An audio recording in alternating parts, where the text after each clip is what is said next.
With over 40 years of experience in aircraft design, manufacturing, and commercialization, Martin has built a career at the forefront of innovation in advanced air mobility. He co-founded Jaunt Air Mobility in 2019 and currently oversees the company's programs, including the development of a hybrid electric cargo RPAS utilizing Jaunt's proprietary slowed rotor compound. While continuing the development of Jaunt's eVTOL for passengers and cargo transport. They're pushing the envelope, they want to move forward. Hopefully he'll tell us they're on the right path. All the certification folks are right here. Martin, LV here, working on your plan. So folks, please welcome Martin to the stage. Hello everybody, good afternoon. And I am truly the last speaker before drinks. So I'm really happy to be here. I've seen a lot of the colleagues that I've worked with over the years at the event, and so this is a great opportunity. And thank AIAC for hosting. And 40 years in the aerospace industry, over 3 decades with Bell Helicopter, based in Fort Worth, and a few years actually working out of the Peryea facility. But I've been really working with the Canadians for the last 4 decades, doing a lot of research, a lot of R&D type work. And so this whole transformation that's taking place right now is pretty interesting, you know, from my perspective in terms of my background of vertical takeoff and landing type aircraft. So, you know, there's a big push right now on sustainability and developing, you know, low emission aircraft. And so NASA started this revolution in electric propulsion systems, and this is kind of a continuation of some of that early research work to really address, you know, different aircraft configurations to lower the emissions generated by aircraft. And so you've seen a lot of different vertical takeoff and landing type aircraft, multi-rotors, that, you know, obviously create challenges from a design and certification perspective, and I'll talk about that here in a bit. But there's a lot of new technologies being developed right now to support this new industry, and certainly, you know, digital engineering and AI is helping with that design type activity. Maybe not so much on the certification end, but certainly preparing the aircraft from a design and documentation perspective for the certification type activities. There's been a lot of work with partnerships. We've seen the auto industry invest heavily, both with Joby Aviation, for example, and Archer Aviation. So they're interested in the mobility part of it, and also, you know, the opportunity to maybe get in on the production aspects of meeting the market demand for the number of aircraft that are going to be needed in this whole new ecosystem. Supply chain activity, there's a lot of work on the supply chain side, maybe more so than with the traditional OEMs. So there's a lot of new systems being developed with flight control computers and avionics systems, certainly batteries and electric motors. So it has spurred a whole new opportunity for the suppliers and certainly the research organizations. A lot of money being poured into this whole new ecosystem right now, and we'll see where it all goes. And certainly, you know, Canada is involved with a lot of this work that's taking place today, and hopefully more in the near future with the work that we're going to be proposing here. So why?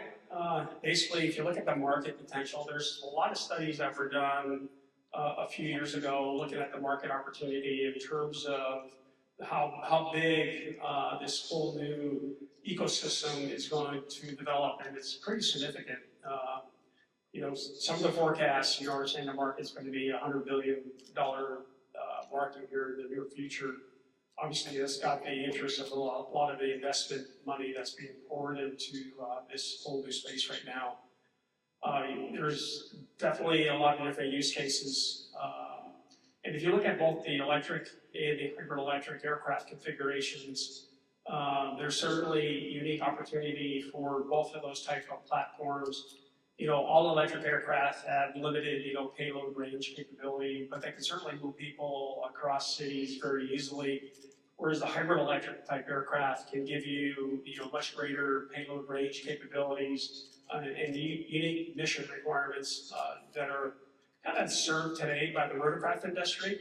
Rotorcraft are somewhat specialized machines in terms of their capabilities, but there is a new class of aero vehicles that are going to be developed to kind of fill these use cases in which the helicopter industry has been unable really to meet for various reasons. And certainly the opportunities to serve, additional markets. Our projections are showing that it's much cheaper in terms of to operate some of these electric aircraft than it is current aircraft today. Again, as I mentioned, the investment, and so, there is an opportunity to create a lot of new careers in this space, certainly here in Canada itself, with the various institutions that are here today. So I'll talk a little bit about the company itself, and then I'll come back to some of the other slides here. The Aero Group is the holding company for Jaunt Air Mobility. It's a company that was formed to go public, and we recently went public in June with the Aero Group. Aero acquired Jaunt Air Mobility in 2022, and there's really 4 segments that make up the Aero Group. We have a drone division, primarily Skywatch, located in Denmark, and they're actually fielding a light aircraft today in Ukraine. And they have a significant backlog of NATO countries wanting to purchase this particular platform. And here is an opportunity where we could actually, build those aircraft here in Canada once we have an opportunity to talk to the D&D folks. We have a training group primarily supporting U.S. DoD operations. They have air assets and ground assets that they provide to DoD, various warrior type exercises. That division is looking into expanding its training opportunities into commercial operations. And then we have the avionics organization that primarily supplies avionics systems to general aviation aircraft. And then there's the Electric Air Mobility Group, which is primarily Jaunt Air Mobility. So we make up the Electric Air Mobility segment for the organization.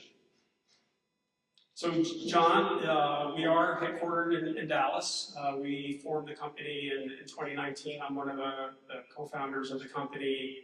And we started off really looking at the eVTOL space itself. We were working very closely with Uber during the Uber Elevate time period. We became an Uber aircraft partner, really focused on developing a all-electric 4-passenger aircraft, similar in terms of the capabilities that Joby and Archer are developing, but we're utilizing what we call the slow rotor compound technologies, technology that we acquired from a company down in Texas. But we quickly realized that there was a crowded market space in the U.S., certainly from a certification perspective, and having the long history with Bell Helicopter and working out of the Maribel facility and working with the research organizations throughout Quebec primarily, we decided to basically incorporate in Canada, in Quebec, and we started our operations, I believe in 2020, when we made that decision to do all of our design, development, certification, and manufacturing in Canada, really to take advantage of the ecosystem that is offered up here. There's a lot of talent, as you know, in the Canadian aerospace industry, especially centered around Montreal, and a lot of great engineering capabilities, a lot of good research capability with the universities and the various government entities, NRC, for example, another great organization. And so we went on that path to set up that operations here, and that's kind of what we're doing. And I'll talk a little bit more about that aspect of it. But our philosophy is not to vertically integrate. Some of our competition is doing that. Joby and Archer are highly vertically integrated. You know, having come out of the aerospace industry, I know how hard it is to develop an aircraft and the systems. And so we are actually going to be utilizing the capabilities that are existing in terms of the systems and the engineering and manufacturing capability. We're kind of pulling it all in. We are really a systems integrator from that perspective. During the process of going public, we got a lot of feedback from the investment community on the market size for cargo.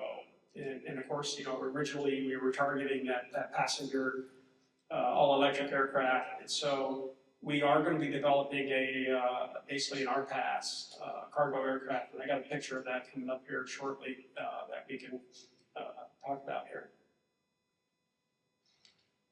As I mentioned, you know, we did set up operations. I got to put a plug in for the Innovation Zone, the YMX Innovation Zone in Maribel. It's a great facility. We moved into that facility a few months ago. We are operating a couple of drones here today for BVLOS development. It's a Peryea, actually it's an IQ funded program, and really centered around the C2 communications aspect of it as we develop that capability of the aircraft.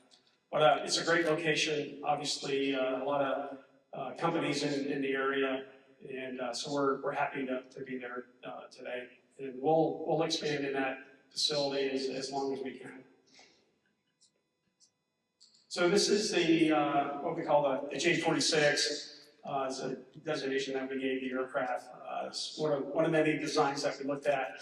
It is a aircraft that could be flown, you know, fully autonomous. But ideally, you would have a kind of a remote supervisor or a remote pilot monitoring the aircraft systems. It is a hybrid electric aircraft. So the hybrid aspects of it kind of give you that payload range capability. It has an internal combustion engine driving the generator. We have what we call a parallel system. We have a battery system on the aircraft that's actually providing half the power during that takeoff and landing segment. And of course, in cruise flight, it's primarily running off a generator that's being powered by an internal combustion engine. This is a true vertical takeoff and landing machine. You could think of it as a compound helicopter, but the rotor system basically transitions, you know, from a helicopter type flight to an airplane type flight. So the rotor is not carrying any lift in cruise flight. It's really a fixed wing airplane at that time. And so we can modulate the rotor speed of the aircraft to maximize its flight efficiency during different phases of flight. And that gives us the benefit of great range capability. This aircraft, you know, is designed with a cargo pod, so the pod can drop from the aircraft. We did look at, you know, various configurations of putting cargo inside of the fuselage, but then you're flying around with an empty fuselage on a return flight, for example. And so you could load up pods, pick up pods, drop pods off, but more importantly, you can have different configurations. We have a ISR configuration where you can put a flare system on the aircraft and use it with a auxiliary fuel, for example, to give you like a 14-hour endurance for ISR type missions for the aircraft. A lot of capability, unique capabilities, got a lot of safety capability that and above a typical airplane or a helicopter, because it can fly like both an airplane and a helicopter, and a combination of both at different flight regimes. as I mentioned earlier, it does have, different use cases. We're kind of showing a picture here of a ISR configuration. It's not really showing the auxiliary fuel tank that could go on the aircraft to give you that long endurance. We are going to be designing it for an all-weather capability. We will eventually have a kit so we can fly into known icing conditions. The initial aircraft will be able to fly in inverted icing, but not in known icing. And so we are using, kind of standard aerospace design practices as if this was a certified aircraft. We're using the Rotorcraft rules, the Part 27 type rules. It is fly-by-wire, so it will actually have some of the Part 29 requirements associated with the aircraft.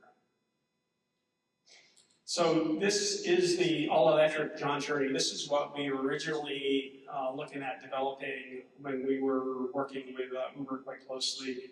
This is a 4-passenger, single-pilot IFR aircraft. It's all electric. It's designed to move people across cities. We are still planning on developing this aircraft in parallel with the drone configuration. This aircraft actually lends itself to a hybrid electric aircraft too. So we've done some preliminary design work where we would integrate a gas turbine type engine there to drive a generator, for example, to give you additional payload range capability. We can either configure the aircraft to move people during the day and cargo at night. Structurally, it can handle a palletized load with the tie downs. It has the same slow rotor compound technology that we've been developing over the years.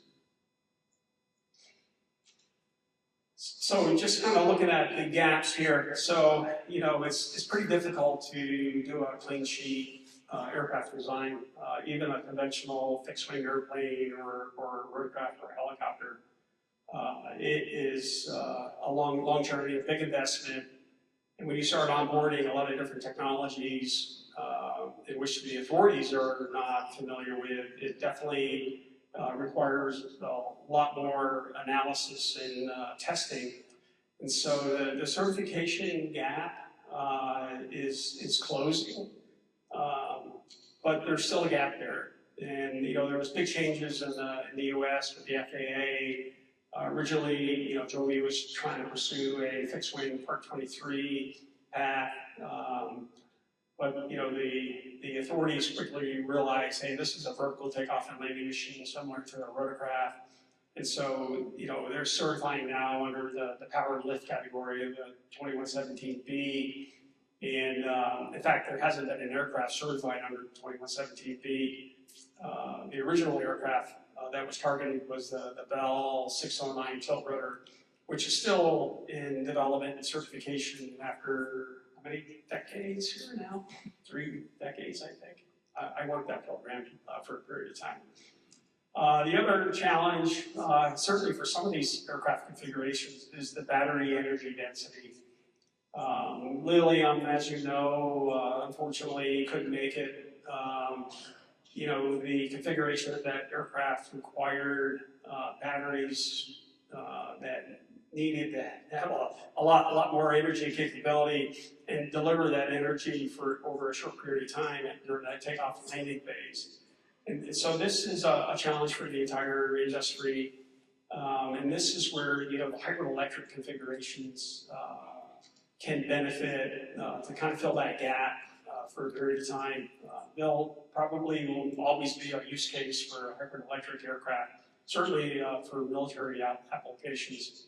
Whereas the all-electric aircraft, the reality is they have limited, payload range, but can serve certainly, moving people in and around cities.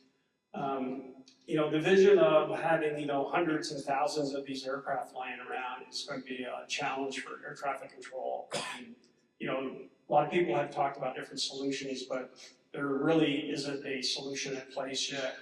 I think there'll be time to develop some of those solutions because it will take time to manufacture and fuel these type of aircraft.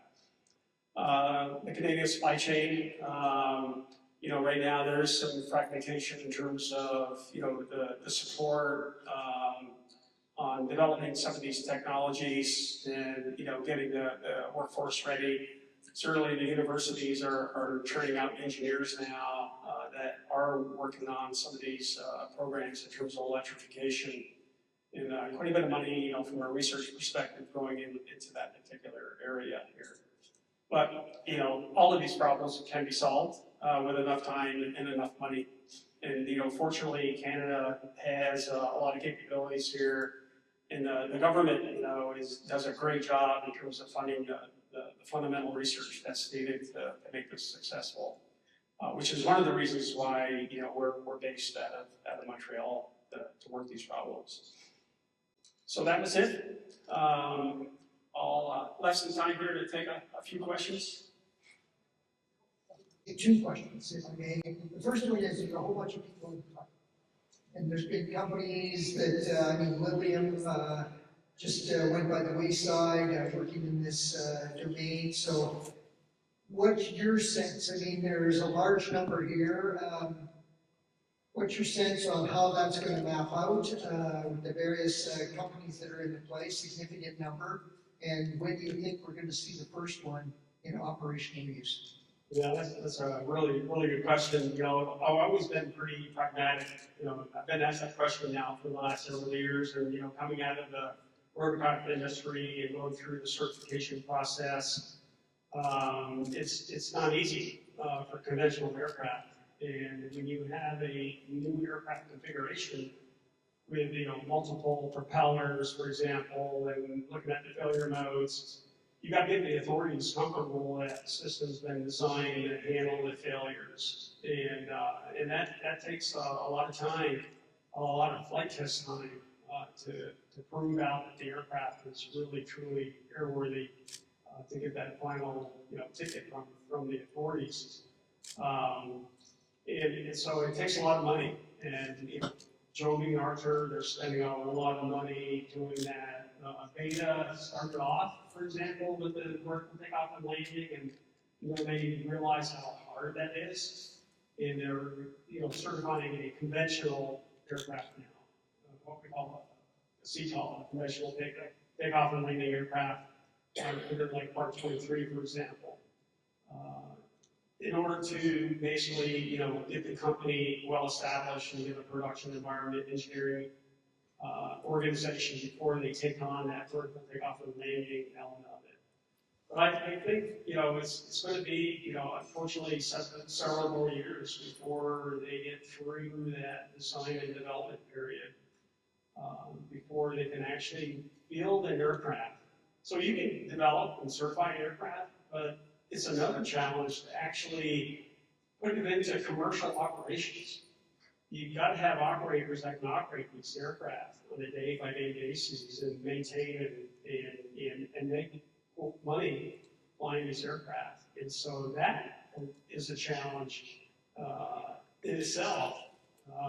Fortunately, a lot of the companies, the traditional OEMs that build aircraft, design to build aircraft, they have a large support organization to support these aircraft. The same for the aircraft industry. They have large support organizations that keep these aircraft flying. And so that is another challenge that they got to get through, once they kind of get through the aircraft development phase. Well, yeah, the whole infrastructure. Yeah. Charging your batteries, landing zones, things like that, all the safety cases, it's a daunting path.